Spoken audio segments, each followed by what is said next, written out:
when money gets a little tight, I have the hardest time with that. In other words, I'm not afraid of death. I'm not afraid of pain or injury. But when the bank account gets tight, it gives me more trouble than anything else. I just wonder if you had some words for me to help deal with that. Well, first we want to say to you that it feels like that because that's about as uncomfortable as you get. In other words, it's as uncomfortable as I get. We would say that there could be someone saying something like, oh yeah, I used to worry about money, but now I'm dying of this dreaded disease. This is the thing that's really bothering me. And that's why I keep going, hey, that guy's got cancer and I'm worried about next month's rent, you know? Well, negative emotion is negative emotion. Esther saw something very unsettling on television one day, which took her to her knees. It shook her up so much. And she said, Abraham, if this feels this bad to me and I'm this far removed from it, what must it feel like to those people who are living it? And we said, it's not feeling as bad to them as it is to you. Again, we were talking about this vibrational relativity thing. So anytime you want something and you are in the moment offering a vibration that is contradicting it, you're going to have discord.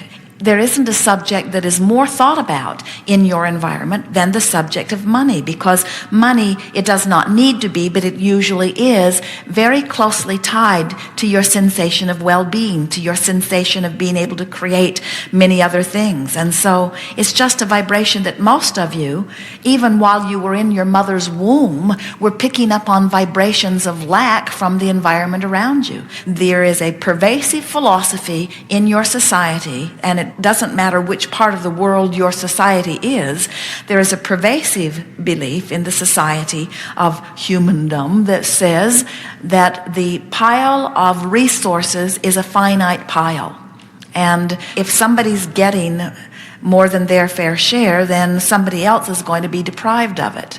We want you to know that in your vibrational future is more abundance than you have time to spend in this and 100 lifetimes.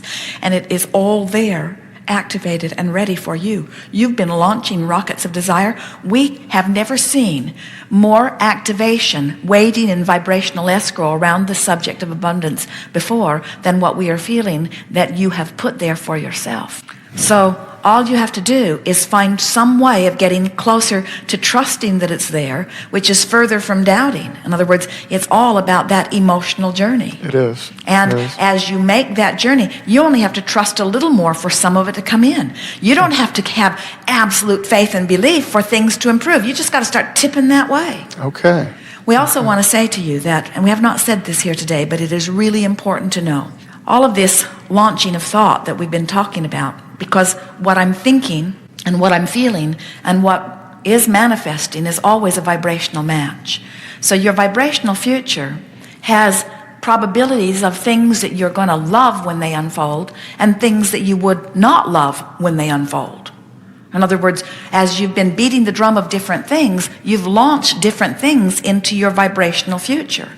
As you feel negative emotion as you're walking merrily along your way, that means you're walking toward the manifestations of things you do not want. Okay. When you feel positive emotion as you are walking along, that means you're walking toward things that you're going to like when they unfold. 99% of every creation is complete. So when something not wanted happened and you say, where did that come from? That just came out of the blue. We say, hardly. You've been practicing the vibration of that. So when you complain about money, what are you walking toward? When you are thrilled about money, what are you walking toward? When you feel appreciation of what's there, what are you walking toward? When you feel hopeful, what are you walking toward? When you feel doubtful, what are you walking toward? When you feel free, what are you walking toward? When you feel uncomfortable that somebody is charging too much for something, what are you walking toward? When you feel appreciative that you can get it at any price, what are you walking toward? When you appreciate the $4 strawberry, what are you walking toward? When you condemn the $4 strawberry, what are you walking toward? In other words, so many things are tied to your vibrational proclivity relative to this. And there is an abundance lined up outside your door that's just going to knock you over, except by the time you get there, it won't knock you over because it will feel like the next logical step. Don't be hard on yourself, because you are not deliberately holding yourself apart from the vibration that lets in what you want.